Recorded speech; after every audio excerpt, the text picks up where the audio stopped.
मैंने अपनी टीचिंग में जिन मेथोडोलॉजी का यूज़ किया है, मैं आपके सामने प्रस्तुत कर रहा हूँ।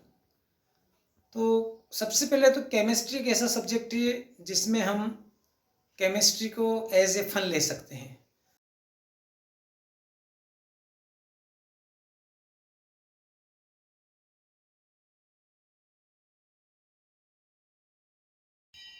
दूसरी विधि ये हो सकती है कि हम कार्ड बना करके इस प्रकार से आयनिक कंपाउंड्स का फॉर्मेशन होता है, एलिमेंट के एटॉमिक नंबर क्या होते हैं, वैलेंसी क्या होती है, इस कंसेप्ट को समझा सकते हैं।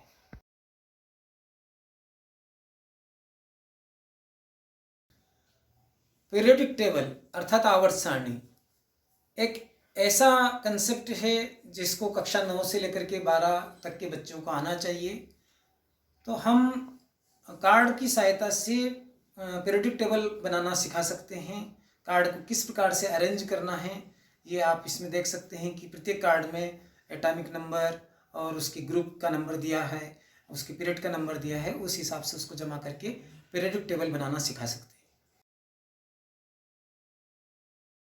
केमिस्ट्री में एटॉमिक ऑर्बिटल के कंसेप्ट को सामान्यतः बोर्ड पर जब समझाते हैं तो बच्चों को उनको 3D इमेज क्लियर नहीं होती है।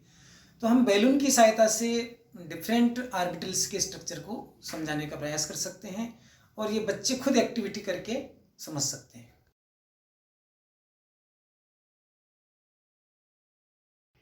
इसी प्रकार केमिस्ट्री में हम मॉडल बना करके भी बच्चों को अवधारणा समझा सकते हैं। विशेष करके जब ज्योमेट्री ऑफ मॉलिक्यूल्स की बात होती है तो यहाँ पर हम मॉडल बना करके उनको उसके कंसेप्ट को समझा सकते हैं।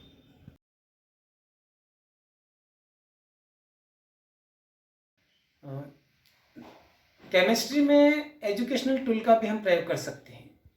फॉर एग्जांपल PHET टूल है, केम ट्यूब 3D ट्यूब है।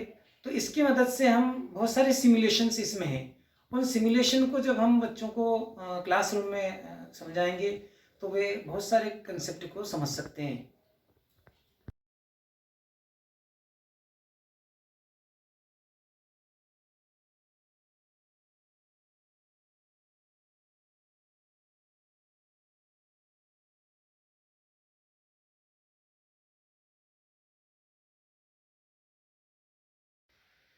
केमिस्ट्री में स्पेशली जब हम देखते हैं कि टाइट्रेशन हो या फंक्शनल ग्रुप हो या एलिमेंट डिटेक्शन हो, इनको जब लैब में हम ग्रुप में बच्चों को कराते हैं तो बच्चे खुद करके देखते हैं और इनके जो अवधारणा होती है वो आसानी से समझ सकते हैं।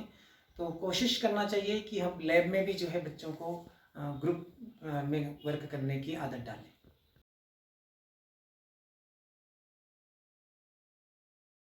इसी प्रकार से हमको क्या करना चाहिए कि बच्चों को कुछ टॉपिक अलॉट करना चाहिए सेमिनार के लिए और वे बच्चे फिर क्लासरूम में उनका प्रेजेंटेशन दे। इससे उनमें कॉन्फिडेंस डेवलप होता है और ये child centred method of teaching हो सकती है।